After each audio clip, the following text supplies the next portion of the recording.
Olá, amante do terror. Eu sei, se você acompanha este canal faz um tempo, você já deve ter visto um vídeo com esse mesmo tema, ou melhor, com esse mesmo nível. Mas eu vou te falar uma coisa que provavelmente você não sabe. Nas wikis das Backrooms, tanto na Wikidot quanto na Wikifandom, há níveis que acabam por ser reescritos. O motivo para isso é porque, conforme atualizações vão acontecendo, algumas informações vão ficando obsoletas, o que significa que elas não fazem mais sentido quanto à proposta das Backrooms, ou simplesmente porque os administradores acharam que estava mal escrito e mandaram refazer. Para você ter uma noção, tinha níveis acima de 5.000, mas para não virar uma Fundação SCP Parte 2, eles limitaram a criação de níveis para até 1.000, podendo criar subníveis, níveis negativos, níveis enigmáticos, o que for, mas níveis acima de 1.000 não existem mais. E isso aconteceu com o You Cheated, que antes tinha um visual mais simples e agora é um pouco mais sofisticado, e algumas informações também foram modificadas. Agora,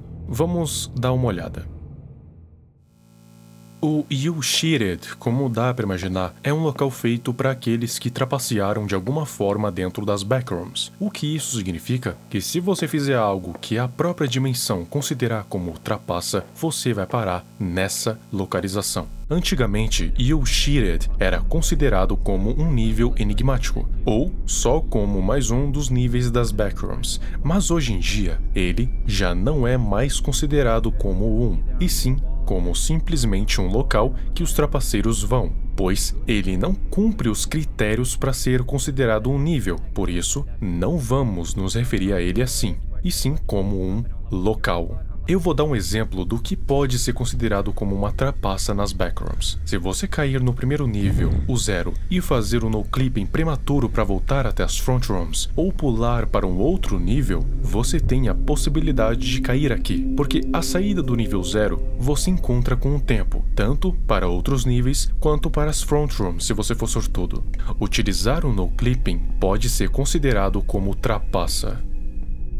Agora, falando dele próprio, a sala inicial dele vai ser um espaço claustrofóbico cheio de PCs, fios, servidores, impressoras e um monte de equipamentos eletrônicos, alguns mais modernos, mas a maioria sendo bem antigo. Os fios descem dos tetos por fontes desconhecidas e são tão abundantes que é capaz de você mesmo até se enrolar neles. Se você parou aqui por ter tentado fazer o no-clipping indevido, provavelmente vai tentar fazer isso para escapar daqui, mas aquele que inventou sabia muito bem o que estava fazendo. Ao tentar realizá-lo, você realmente vai sair, mas ao invés de ir para algum outro nível, vai cair direto no vazio. Daí vai depender completamente da sua sorte, mas a maioria dos viajantes que caem no vazio tendem a ficar vagando nele por toda a eternidade. Então, é melhor continuar aqui.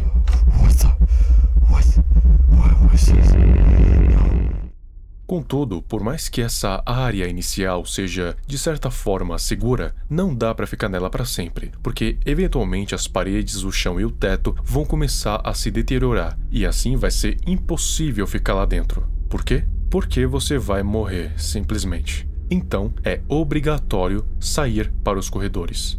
Andando pelos corredores, em alguns intervalos de tempo, coisas vão acontecer, e quanto mais o tempo passar, mais perigosa essa localização vai se tornar. O motivo é porque é um desafio aos trapaceiros, e claro, a possibilidade de morte é evidente. 5 minutos. Após aproximadamente 5 minutos nesse local, partes do teto falso começarão a desabar e cair no piso de carpete que fica na área principal de armazenamento eletrônico. As entidades vão começar a aparecer de forma anômala e vão vagar pelo local. A pessoa sujeita a esses eventos, no caso o trapaceiro, vai ter uma queda constante na sanidade. 10 minutos. Depois de aproximadamente 10 minutos nesse local, mais partes do teto vão começar a desmoronar e provavelmente só quando a pessoa estiver vagando pela área. As paredes vão começar a rachar e desmoronar lentamente. As entidades escondidas por essas paredes são reveladas e, portanto, têm a mesma perspectiva do trapaceiro, permitindo elas o localizar e o perseguir diretamente. 20 minutos. Depois de aproximadamente 20 minutos no local, todos os eletrônicos passam por um evento de combustão espontânea, onde explodem por completo e se espalham em torno de labaredas. Os incêndios vão se proliferar dentro da área onde os eletrônicos são armazenados e vão criar uma área de pura emissão de fumaça, turvando toda a visibilidade e possivelmente intoxicando o trapaceiro através da inalação de vários gases tóxicos e produtos químicos. 30 minutos. Nesse intervalo, a maioria dos viajantes tendem a parar por causa da quantidade de perigos, tanto das entidades quanto de externos, como o fogo. Se essa pessoa conseguir se manter viva durante os eventos anteriores, todas as fontes de luz nesse local, seja através de objetos mecânicos ou naturais, vão explodir, mergulhando a área na escuridão. Esse apagamento de luz vai fazer com que todos os incêndios e áreas esfumaçadas se tornem totalmente invisíveis devido à perda de contraste. Esse evento acontece só para que os sentidos do trapaceiro e a sobrevivência se tornem ainda mais difíceis. As entidades que residem nesse local têm uma melhor noção de onde você está, ignorando a falta de luz. Elas também vão aumentar em número. 60 minutos. Depois de aproximadamente 60 minutos ou 1 hora residindo nesse local, uma moeda vai aparecer na mão do viajante. A maioria dos viajantes recebe principalmente a sensação de que o objetivo é inserir essa moeda em uma ranhura de uma das máquinas de fliperama. Não se sabe por que eles recebem essa sensação, mas presume-se que seja através de uma ocorrência natural de um pensamento fluido. Além disso, as entidades, ao invés de terem uma localização geral sua, agora vão saber onde exatamente você está, tornando a situação ainda pior. Ao colocar a moeda dentro de uma máquina de fliperama, o viajante vai ser imediatamente teletransportado até o nível em que ele estava antes de ir até o Ushirad. Mas ele precisa fazer isso rápido, porque assim que ele terminar de passar pelos 5 intervalos, o espaço ao entorno dele aos poucos vai começar a deixar de existir. E se essa não existência tocar nele, vai acontecer o mesmo com ele.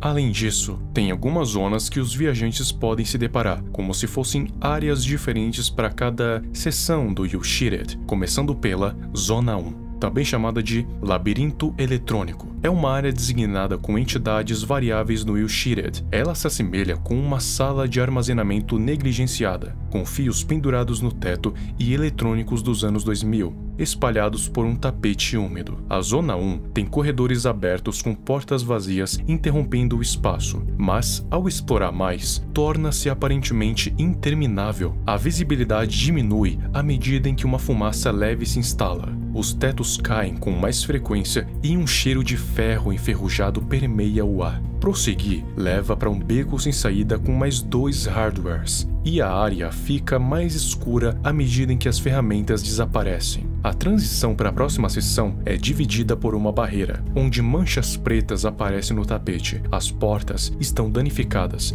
e há sons estranhos no ar, acompanhados por um cheiro terrível. Além desse ponto, a pessoa é transportada para a Zona 2. A Zona 2, também conhecida como corredores, é um labirinto massivo e interminavelmente extenso com passagens estreitas e brancas, piso de mármore cinza sólido e tubos de luz fluorescente nos cantos do teto. Portas escuras levam a salas vazias, completas de escuridão. À medida em que os corredores são percorridos, eles começam a desmoronar de maneira ordenada, sempre atrás da pessoa, forçando ela a entrar em um estado de fuga. Correndo para escapar, ela eventualmente encontra uma moeda, mas sem orientação direta para a saída, precisando encontrá-la por conta própria. Ao encontrar a saída, são transportadas para a Zona 3 e os efeitos do intervalo voltam ao normal. Se encontrarem a moeda antes do tempo previsto, não tem períodos de pausa na próxima zona, e os intervalos vão ocorrer conforme o habitual, aumentando a dificuldade se não colocarem a moeda na máquina de fliperama dentro do tempo determinado. A Zona 3, conhecida como a Sala de Fliperama, é um contraste em relação às zonas anteriores. Em vez de um labirinto, é uma sala de fliperama maciça com máquinas de fliperama de designs variados, todas exibindo o texto brilhante Ushirad.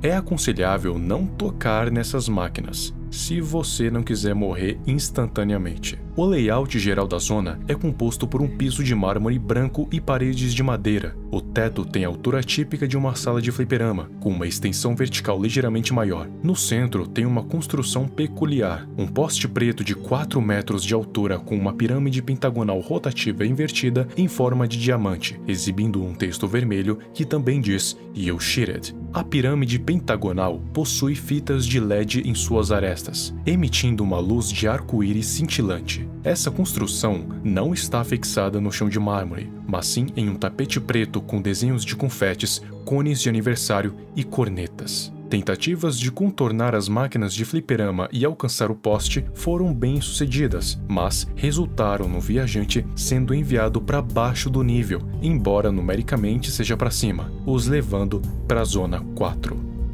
E, por fim, a Zona 4, conhecida como Data Wipe, consiste em uma enorme caixa branca com uma TV igualmente grande na frente da caixa, exibindo o texto "Você perdeu, não pode voltar". Essa zona possui elementos iguais à Zona 1, sendo uma adição ilusória de longo prazo ao You Cheated. A maioria dos exploradores não atinge seu objetivo original e permanece nas zonas inferiores, enquanto aqueles que são mais espertos presumem que devem subir nas zonas do You Cheated para escapar, seguindo a mesma lógica que os levou originalmente para lá. Dentro da Zona 4, além da tela da TV exibindo o texto, não há mais nada. As paredes são completamente indestrutíveis e não tem recursos ou vestígios de outras pessoas que tenham alcançado esse setor. A sobrevivência prolongada é fortemente desaconselhada, porque qualquer pessoa que chegue a essa zona não sobrevive de forma nenhuma, sendo uma variável absoluta em sua morte, uma vez que todos os intervalos são anulados no momento em que entram na Zona 4. Combinados com outras propriedades, resultam em um tempo variável até a morte natural. E é como eu disse em outro vídeo, nem mesmo as Backrooms gostam de trapaceiros. Portanto, se você for um, terá a sua devida punição.